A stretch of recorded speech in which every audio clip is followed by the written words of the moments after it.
The Red Sea. Life beneath the waves. Episode 2.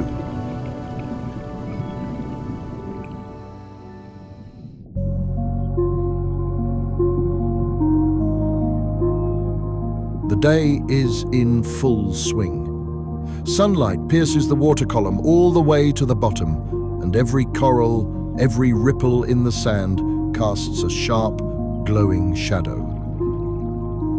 The sea sparkles with reflections, as if liquid glass had spilled. We're back on the reefs where life never pauses for a second, where schools of fish dart between corals, where the current carries plankton, and every square meter tells its own story. The Red Sea by day is like an underwater city at sunrise. Everything moves, shimmers, changes. Some are hunting, others are hiding, others still are building and caring. This is no underwater desert. It's a lush, noisy garden, bursting with shape, sound, and color. We continue our journey. What remained off-screen last time now comes to the forefront. And right now, among the reefs, the first hero of our new chapter notices us. Among the sunlit reefs, where the water glows in turquoise hues, a timeless ocean dweller glides slowly through coral gardens. The hawksbill sea turtle, strong, resilient, her shell patterned like a mosaic of time, moves with near ceremonial grace above the reef. Her wide front flippers cut through the water smoothly and confidently. She casts a glance at a fan coral, as if carefully inspecting its intricate branches. This isn't her first time here. Perhaps this is one of her feeding grounds, a favorite corner, rich with sponges and corals that let her feed to her heart's content. The hawksbill is a rarity in these waters. She's known for her hooked, predatory beak, strong enough to tear through tough sponges and extract their nutritious parts. This is her niche, what others can't chew. She handles with ease. Because of this, the hawksbill plays a vital role in maintaining balance within the reef ecosystem. Her shell is mottled with light and dark patches, as though the depths and sunlight have merged into a single pattern. Her slow, fluid motion creates a sense of complete harmony with the world around her. Fish trail behind at a respectful distance, some out of curiosity, others hoping to snatch a stray morsel. She's in no hurry. Turtles like her have no need to rush. They have time for travel and for life.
Against the backdrop of coral gardens, a large, solitary dolphin appears.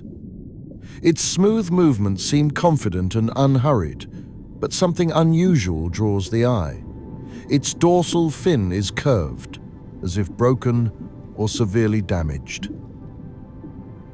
Such a deformity might be the result of entanglement in fishing nets, an injury, or an old wound from a collision with a boat, a common occurrence in areas of active shipping and fishing. Yet the dolphin is alive, active, and continuing on its way, a seasoned ocean wanderer, hardened by storms.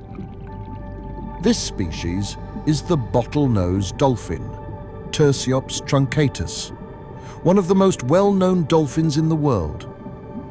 Inhabiting both open oceans and coastal reefs, bottlenose dolphins are known for their adaptability, intelligence, and complex behavior. In the Red Sea, they can be seen alone or in small groups, often showing curiosity towards scuba divers. Bottlenose dolphins have large, strong bodies capable of reaching speeds up to 30 km per hour, about 18 miles per hour. They possess a highly developed echolocation system that helps them navigate, locate prey, and communicate even in dark or murky waters. Their diet is varied from small fish to squid. The intelligence of bottlenose dolphins is remarkable.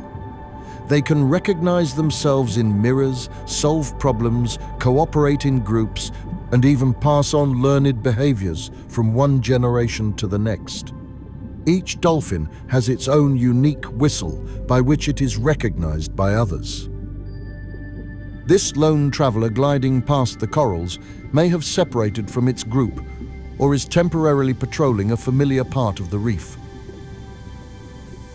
Despite its injury, it carries itself with dignity and quiet strength. Its appearance is a reminder of both the fragility and resilience of life.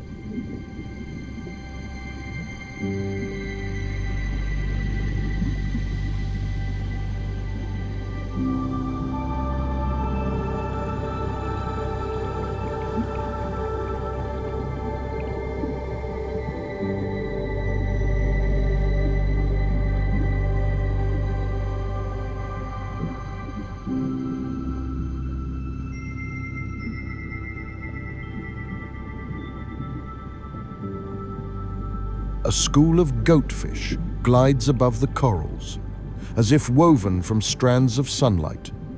Their slender bodies shimmer in the water, echoing the curves of the reef. At first glance, they may seem like simple yellowish fish, but look closer and you'll see true explorers. Each one is equipped with two barbels beneath its chin-sensitive organs that help the fish probe the sand. They methodically sift through the seafloor, searching for tiny worms, crustaceans, and other invertebrates.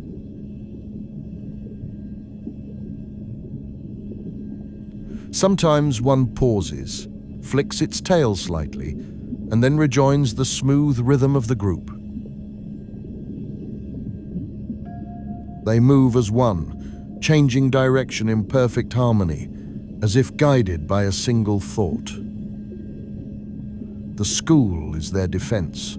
Together, it's easier to spot predators and quickly hide among the coral. At times, goatfish hover just above the edge of the reef, and the sunlight piercing the water makes them appear almost weightless. But disturb the calm and a bright wave of fish darts away, vanishing into the reef's crevices. These modest reef dwellers are an essential part of the ecosystem. By stirring and processing sediment, they clean the seafloor and help keep the reef healthy. Their role might go unnoticed at first, but without them, the reef wouldn't feel as alive. When a predator passes overhead like a barracuda, the school instantly tightens into a dense cloud. Within it, individual fish blur into the mass, confusing the hunter and giving the goatfish a better chance to escape. This defensive behavior is known as balling, forming a living sphere where each fish hides behind the others.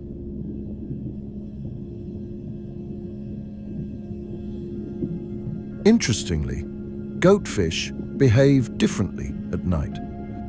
They split into solitary individuals or small groups resting in coral crevices.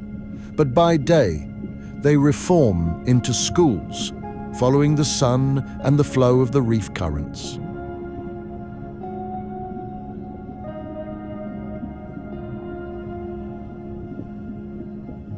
Sometimes, you might notice a school trailing behind a turtle or a larger fish. This isn't random. The movements of larger animals stir up small creatures from the sand, which the goatfish quickly snatch up. It's like teamwork, even though no one planned it. And when they feed near the bottom, you might even hear a soft crunching, the sound of them sifting through sand, separating food from debris. Divers with a keen ear recognize this faint but familiar crackle, the quiet sound of a working school.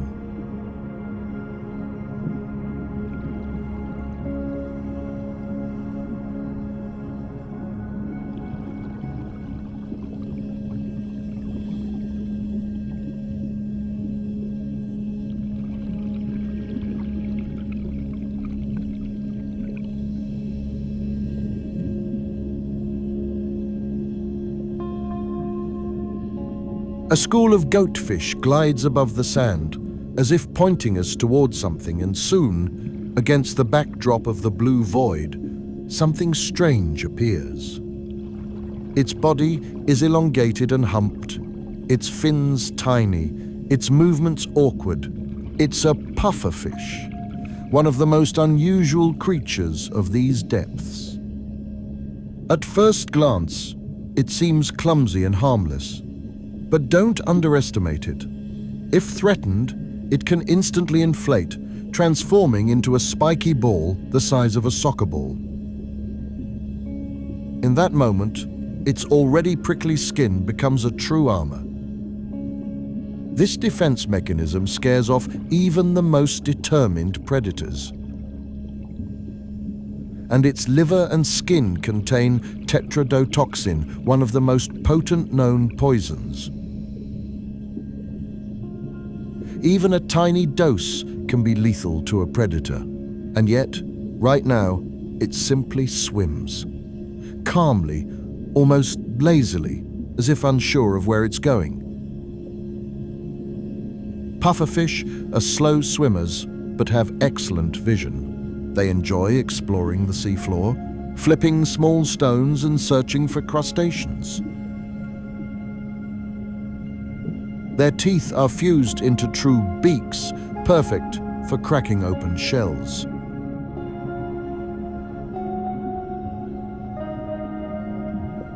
Pufferfish have unusual eyesight, and that's no coincidence. Their large eyes are not just a prominent feature, but an important adaptation to the shifting light of the underwater world. Each eye can move independently, allowing the fish to observe different directions at once. This all-seeing ability is especially useful in the complex environment of coral reefs, where movements are unpredictable and danger can appear at any moment. Their retinas contain highly sensitive photoreceptors, allowing them to see well even in low light. They excel at detecting contrast and motion, an advantage for hunting tiny invertebrates and spotting threats. This visual sharpness is one of the reasons pufferfish are so resilient and hardy. Still, resilience doesn't equal invincibility. Sometimes, signs of past battles remain on their bodies. Dark patches or scars on their skin may be the result of a predator's attack or injuries from coral during sudden maneuvers. These marks tell their own story of how life survives in this colorful and challenging world.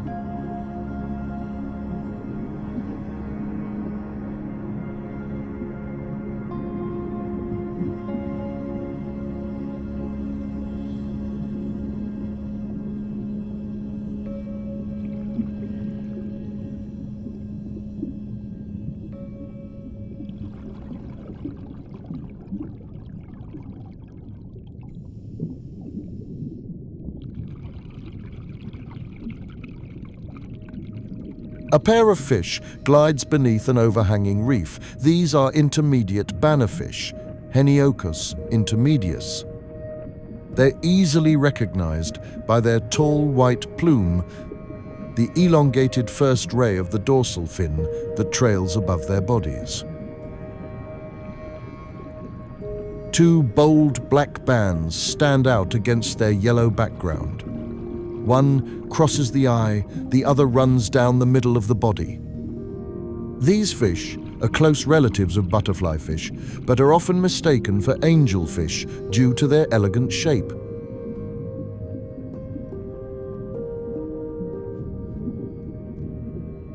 Heniocus usually stay in pairs and are often accompanied by Anthias, Pseudanthias squamipinnis, small, bright orange fish that are abundant in these waters.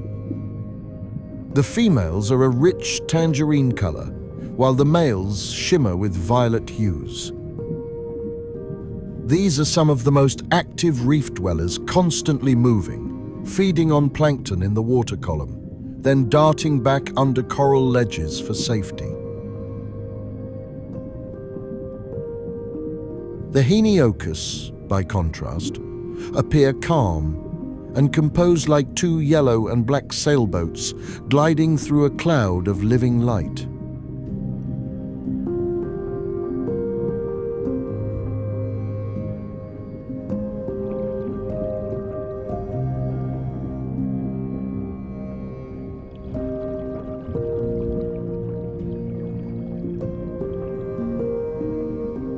Among the vivid corals and dazzling schools of fish, the eye suddenly catches a strange shape like a black, lacy bush with dozens of thin, curved branches unfurling.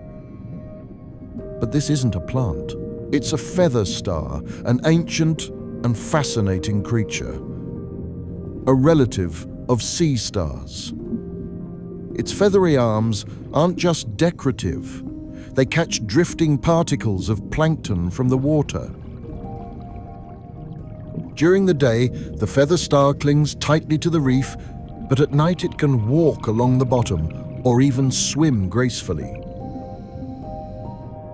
twisting and gliding in a way uncharacteristic of most echinoderms.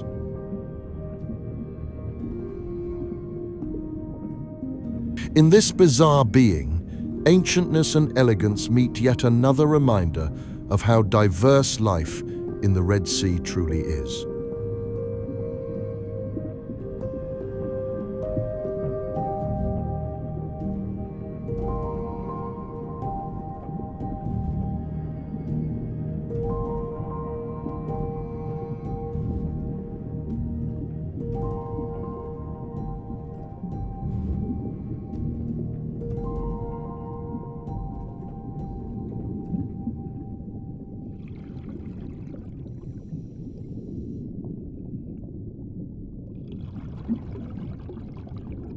At a depth of about 20 meters, resting right on the sandy bottom, lies a marble ray. Its broad, flat body blends seamlessly with the surroundings, and only the faint motion of its gill slits betrays the rhythm of its breathing. Air, or rather water, is drawn in through large openings behind the eyes and expelled underneath the body. Rays breathe differently than most fish. The ray begins to move slowly, lifting its heavy body and stirring up little clouds of sand. It seems to be listening to the sea floor. Perhaps a crab, mollusk, or some other creature is hiding beneath.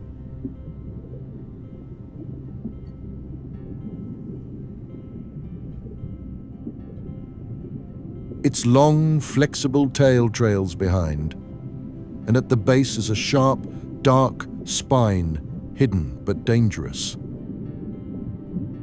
Its size is impressive, almost as large as a person, with smooth, rounded edges and skin patterned like marble. Calm and confident, it moves unhurriedly like an old resident of the reef who knows every turn. The marble ray almost always avoids unwanted encounters. It doesn't strike first, but if someone gets too close, steps on it, or tries to disturb it, the ray may deliver a sudden strike with its spine. This barb is located near the base of the tail. It's strong, serrated, covered in venomous mucus, and can easily pierce flesh. There have been tragic incidents. The most famous is the death of Australian naturalist Steve Irwin. In 2006, during an underwater shoot, a ray's spine struck his chest and pierced his heart. It was a freak accident, rare and fatal. A sting from a ray is painful, even when not deadly. The barb can cause bleeding, swelling, intense pain, and inflammation. That's why divers are advised to be extra cautious in areas where rays rest on the bottom, often buried in sand and nearly invisible. And yet, this is not a predator, not a killer. It only defends itself when it feels threatened.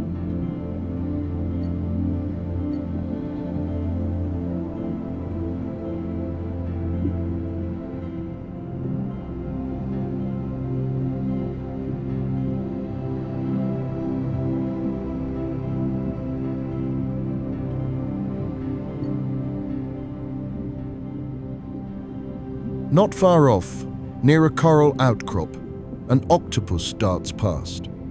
Its movements are swift, as if it scents something or simply wants to avoid attention.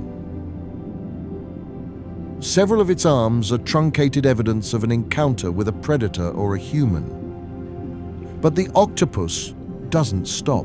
It pulses with hues of sand, coral, and rusty copper, its skin changing not just color, but texture from smooth to granular, as if the reef itself stirs within it.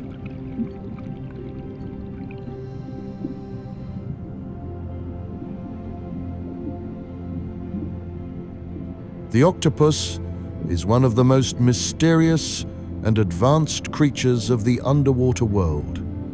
Its body contains no bones, allowing it to squeeze through the narrowest crevices, sometimes no thicker than its own eye. Thanks to its unique musculature and pigment-filled skin sac, it can instantly change color and texture, mimicking its surroundings with the precision of nature's finest chameleon. But camouflage is only one tool in its arsenal.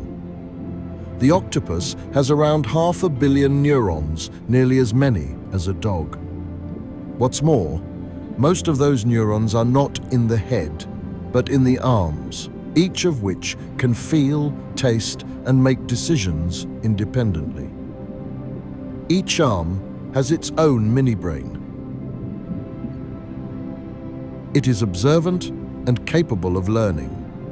In aquariums, octopuses open jars, play games, solve puzzles, and sometimes escape their tanks at night to hunt in neighboring enclosures. In one case, an octopus remembered a staff member's face and squirted water at them every time they approached. It has 3 hearts. 2 pump blood through the gills, while 1 circulates it through the body. When the octopus swims, the central heart stops. That's why swimming is stressful. And it prefers crawling along the seafloor. It also knows how to deceive. In danger, it can eject a cloud of ink that both obscures vision and contains substances that dull the predator's sense of smell. Meanwhile, the octopus vanishes into the shadows.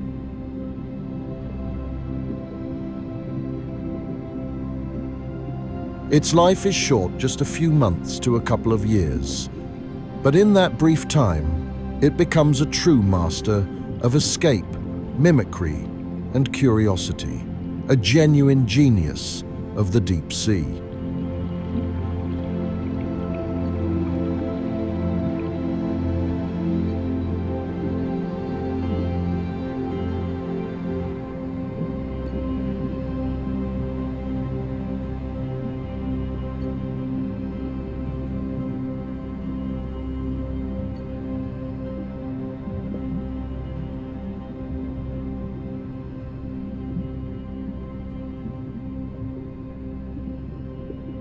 In the tentacles of a translucent anemone, a clownfish darts back and forth, tending to its cozy little home. Nearby, nearly invisible against the backdrop, tiny black fish flit around. These are juvenile domino damselfish, dascyllus trimaculatus.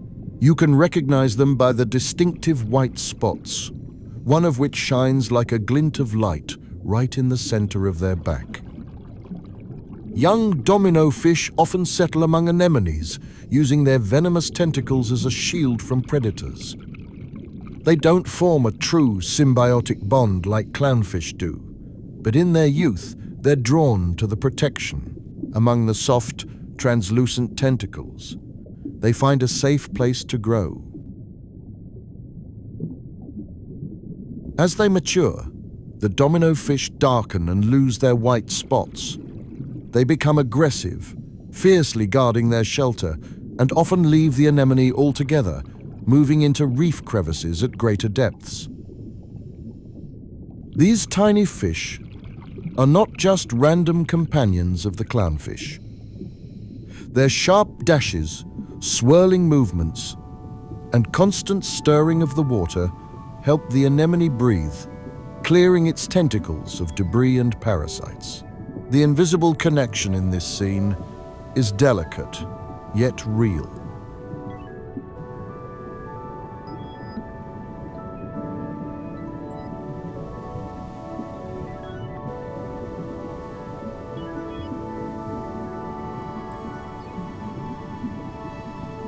The coral reefs of the Red Sea are an underwater theater of color and life. Against the backdrop of clear turquoise water, where sunlight refracts in a gentle dance, fantastical coral shapes unfold. You can spot soft corals of the genus Dendronephthae lush like treetop canopies, tinted in creamy orange and crimson hues.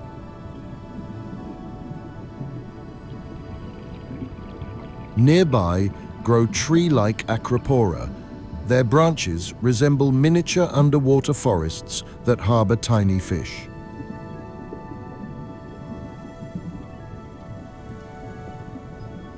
On the surface of large boulders lie massive Porites corals, while in crevices you can find the carved rosettes of Platygyra and grooved favia intricate patterns like stone carvings.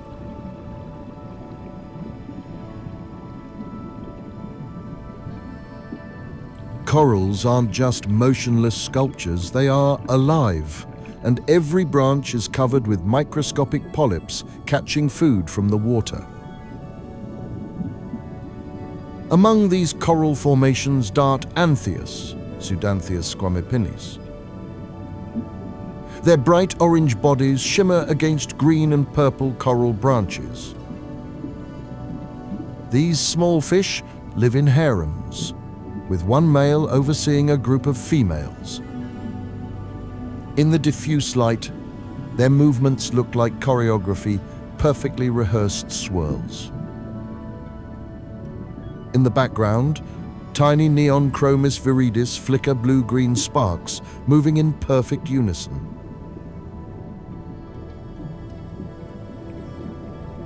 Black domino fish, small and marked with white side spots, flash through coral crevices, hiding and playing in the water's flow.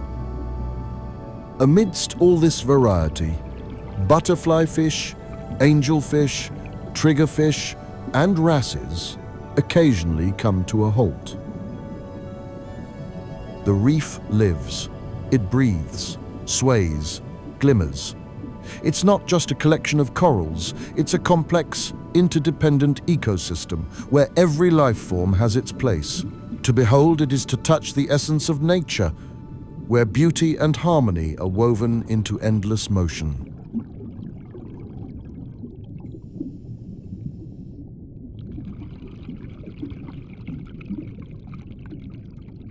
Watching these scenes feels like peering into another dimension, where every second pulses with movement, flashes of color, and infinite diversity of forms.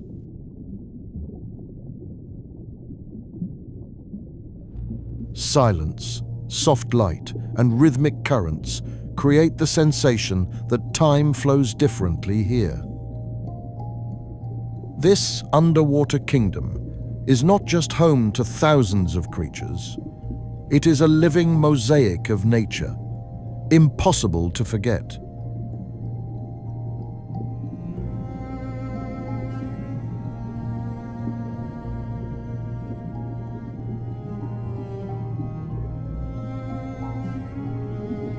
Among the soft tones of the coral wall, suddenly an explosion of color.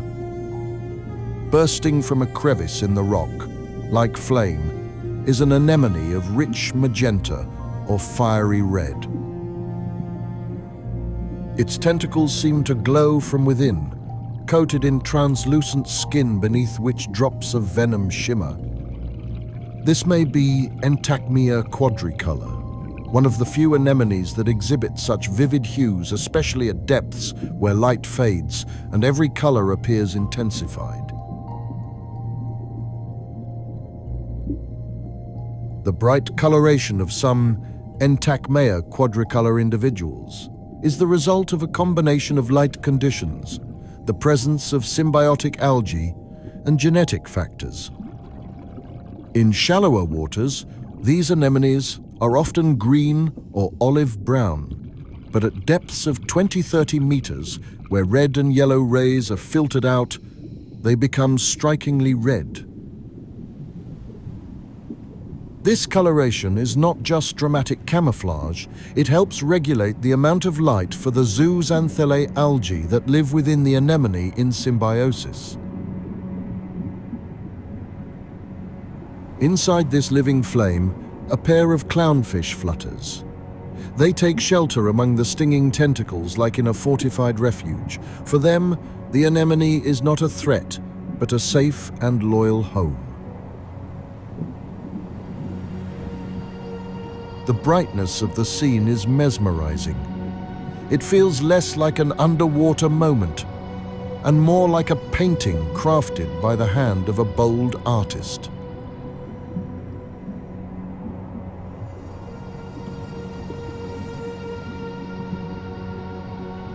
The footage seems to slow down. The camera glides gently above the reef, immersing us in an underwater forest of soft corals.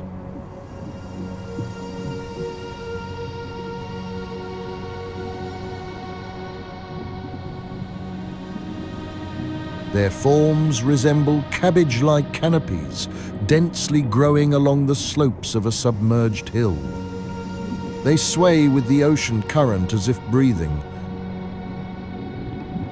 The color palette ranges from pale green to emerald and gray olive tones. This is the realm of soft corals, remarkable for their suppleness and delicacy.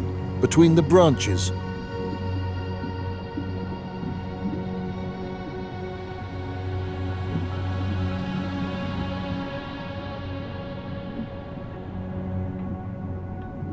orange Anthias shimmer tiny fish with bright bodies and lively eyes.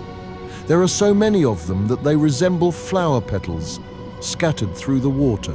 They dart through the beams of light, forming living clouds, like a burst of festive confetti.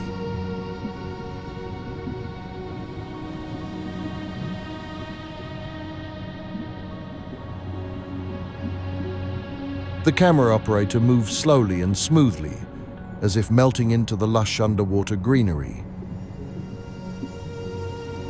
This is one of those rare places where nature has expressed itself in complete freedom.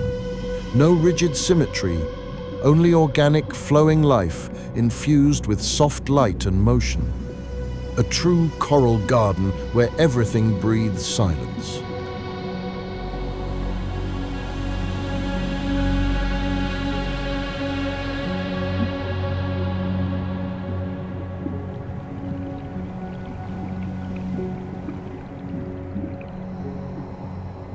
Among the soft, cabbage-like coral forest, a pair of clownfish flashes into view. They swirl around their host polyp, venomous and reliable. The anemone's tentacles sway, hiding their little residence from the outside world. The fish dart in and out of their guardian's embrace, as if playing an eternal game of hide and seek. Around them, serenity. The smooth movements of the water, the green coral branches, and a scattered school of tiny fish create the sensation of a weightless, living forest. Here, every polyp, every clownfish is part of the shared rhythm that sustains the reef's breath.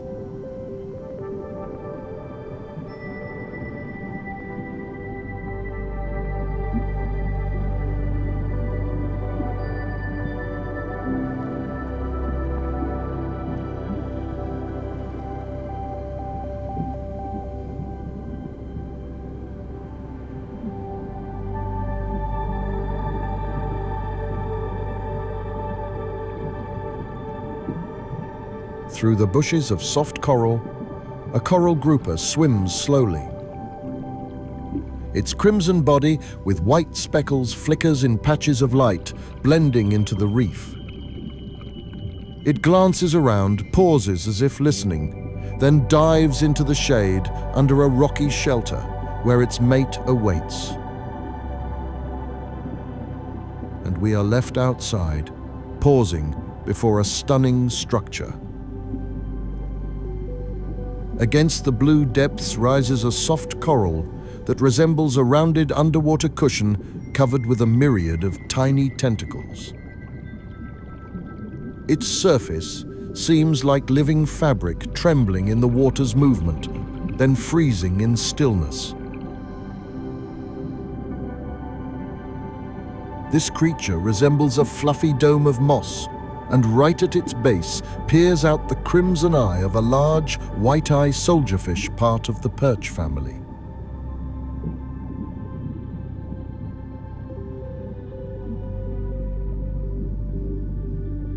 Around this strange coral orb, life continues to flow. Anthias flicker, a small, cleaner fish, slips through the coral branches, and the current carries a cloud of plankton through the green thickets.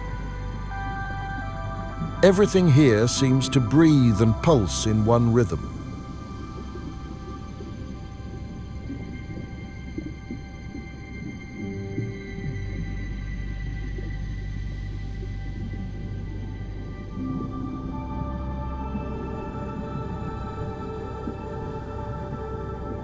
Among the soft corals, which resemble green underwater shrubs, something unexpected appears like a twisted grapevine coated in crimson lacquer. It doesn't sway in the current like the corals around it. Its form is solid, almost wooden. This is not a plant or a coral. It's a sea sponge, one of the oldest living beings on the planet.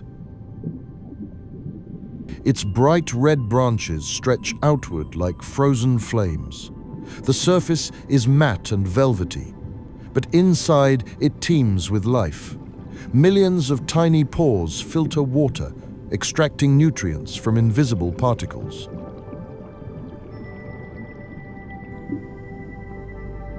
Though motionless, the sponge plays an active role in the reef ecosystem, purifying the water, providing shelter for tiny fish and mollusks, and deterring predators with its toxins.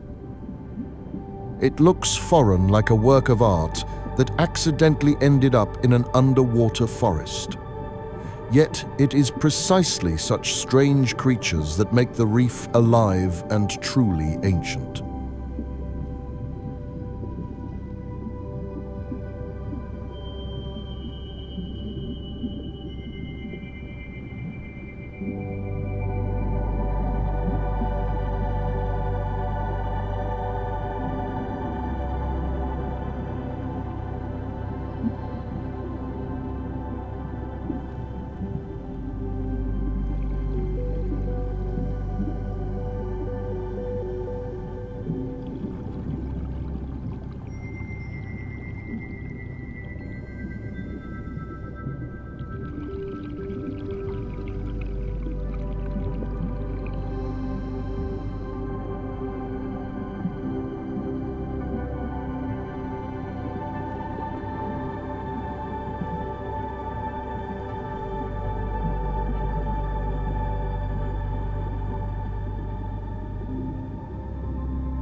Before us is the hawksbill sea turtle, Erythmochilus imbricata, one of the few reptiles adapted to life among coral reefs.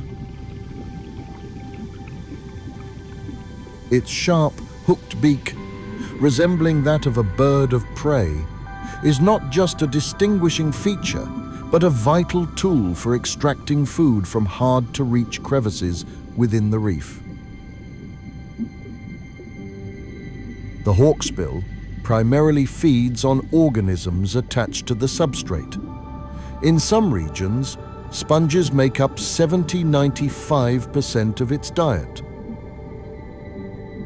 These animals, though appearing soft, often contain siliceous or calcareous spicules, making them toxic or inedible for most other creatures.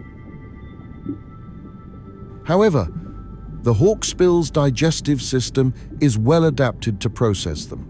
It can even accumulate certain toxins, making its flesh potentially dangerous to predators, including humans. In addition to sponges, hawksbills may consume soft corals, ascidians, anemones, sea fruits, jellyfish, and even algae. In this scene, the turtle is clearly focused on soft corals, carefully tearing off fragments, chewing and swallowing them, seemingly unbothered by the bustle of surrounding fish.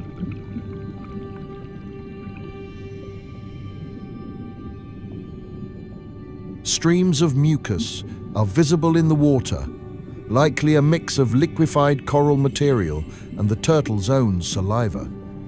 It's a visual reminder of how interconnected reef life is. One organism becomes sustenance for another, sustaining the ancient cycle of life in this underwater world.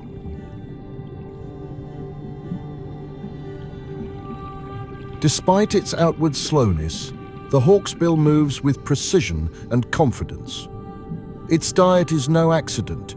It is the result of millions of years of evolution and specialization. Every movement, every bite, reflects the turtle's deep-rooted connection to the reef ecosystem. In the Red Sea, the hawksbill population is small and fragmented. Major nesting grounds are limited to a few remote islands off Egypt, Saudi Arabia, Yemen, and Sudan. Due to their high sensitivity to nesting, beach disturbance, pollution, and noise, hawksbills avoid human-impacted shores, and their numbers here remain critically unstable. Juveniles spend most of their lives in coastal waters, taking refuge among the coral. Adult turtles feed primarily on reefs such as Elphinstone Street, John, Sataya, and other sites in southern Egypt and Eritrea. It is here that they can be observed, as in this scene gliding slowly between coral formations, engaged in their ancient, unhurried purpose.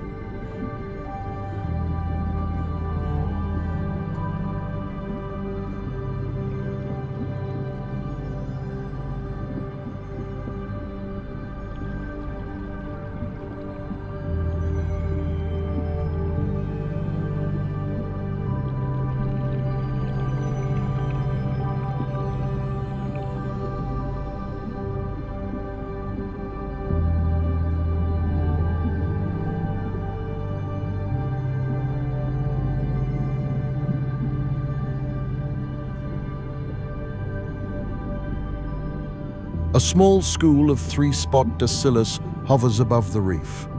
Their bodies appear completely black with a velvety sheen in the sunlight.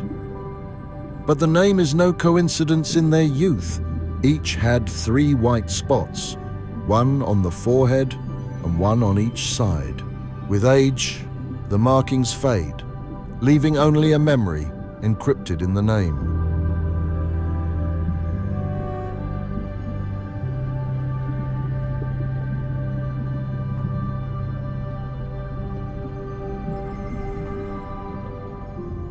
The camera gently follows a pair of red-banded butterflyfish.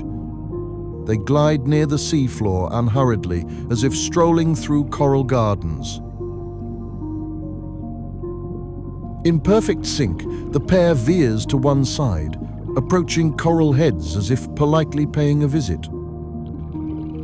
Their vivid red wings flash against the backdrop of golden and green soft polyps, like living brushstrokes on the canvas of the reef.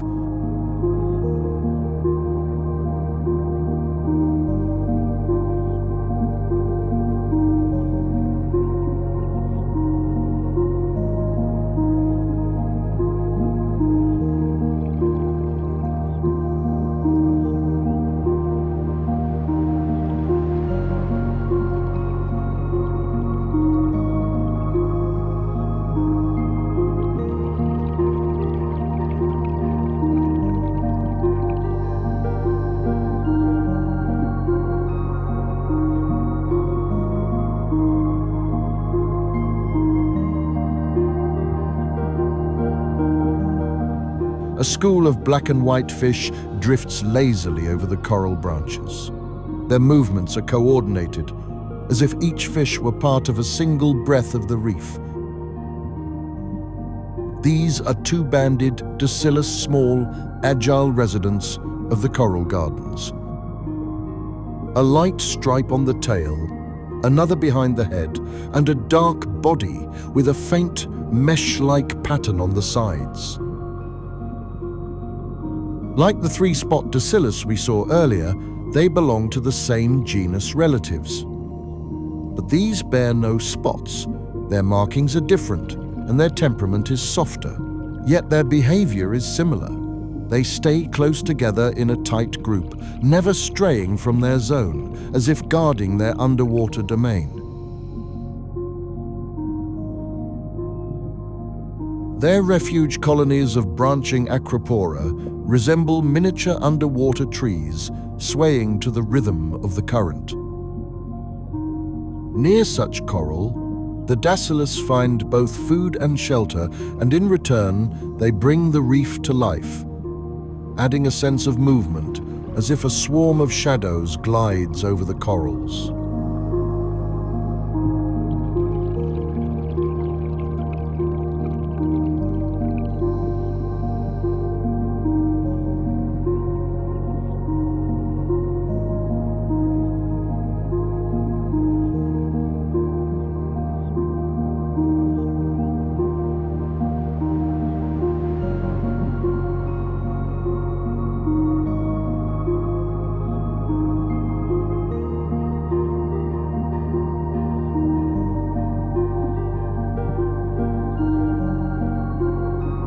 In these frames, we see a tight, dense school of striped fish gliding just above the seafloor. These are juvenile striped catfish, or striped eel catfish, Plotosus lineatus, the only members of the catfish order that live in salt water. Young individuals almost always stick together in a shoal, moving as one living organism, writhing like a bundle of ribbons. This synchronicity not only offers protection from predators, but also serves as an efficient way to search for food. The group literally weeds the bottom in search of tiny invertebrates, detritus, and organic debris. Interestingly, these miniature catfish possess venomous spines in their dorsal and pectoral fins. A sting can be painful even for humans. So despite their modest size, this is one of the few reef fish better left untouched.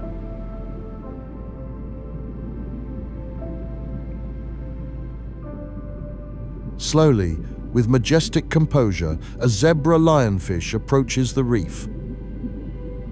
Its body seems painted by the hand of an Eastern master. Stripes of red, brown, and white alternate in an intricate pattern. Its fanned-out pectoral fins float like dancing feathers in the water.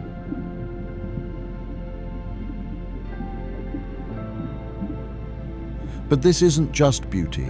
Each of those flowing fins is armed with venomous spines.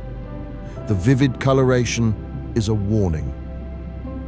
The lionfish doesn't ambush it. patrols the reef with regal calm, fearing no one. Its movement may seem gentle, but when prey draws near, it strikes with lightning speed. In that moment, it is a flawless predator.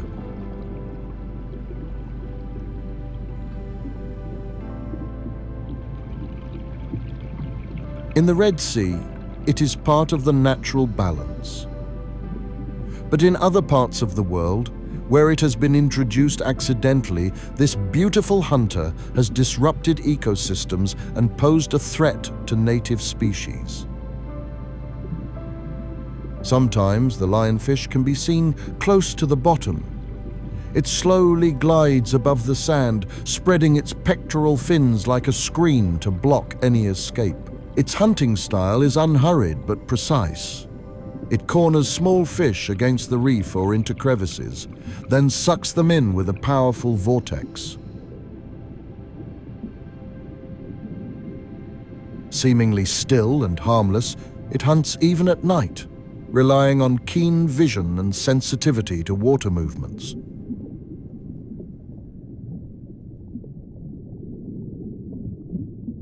At times, it can be spotted among the corals, blending into the reef's patterns. But even at rest, it commands respect. The venomous spines on its dorsal, pelvic, and anal fins serve as effective defense. For humans, a sting can be painful and dangerous, causing swelling, dizziness, and intense pain. While rarely fatal, its venom demands caution.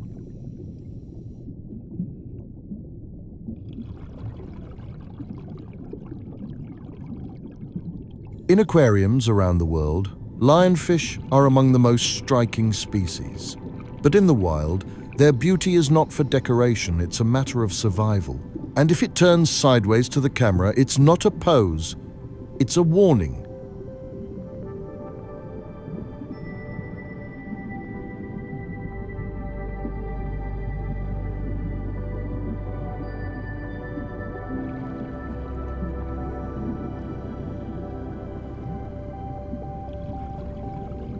At first glance, it's just an uneven chunk of reef covered in algae and coral dust. But if you slow down and take a closer look, it becomes clear. A stonefish lies hidden in the sand. Its body blends with the background so perfectly, it's nearly invisible. Only the faint movement of its gills betrays the presence of life.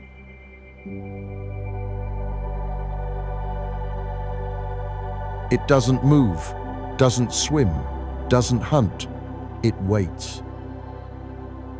This is one of the most dangerous fish in these waters.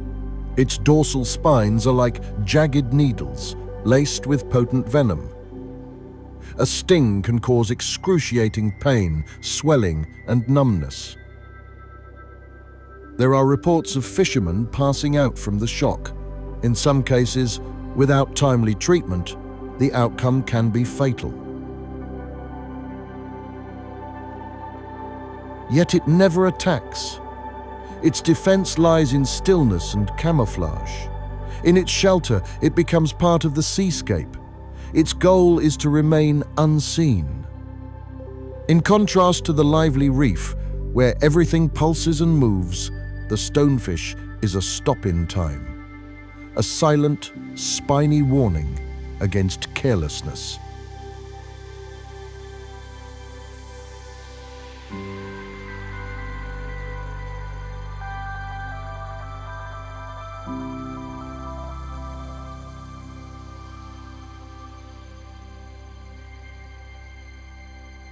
As the sun climbs high above the surface, its rays pierce the water, making the reef blaze with color.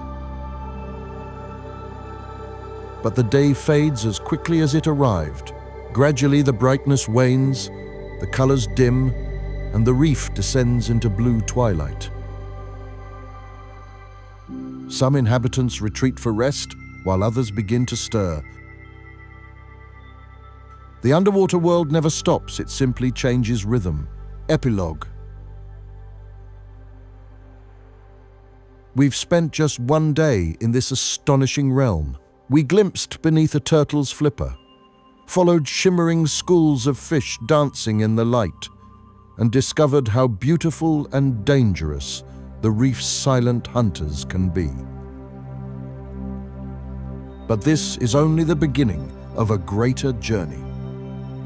In the next chapter, we'll return to witness the reef by night. Who emerges from hiding under the cover of darkness? How do nocturnal predators hunt?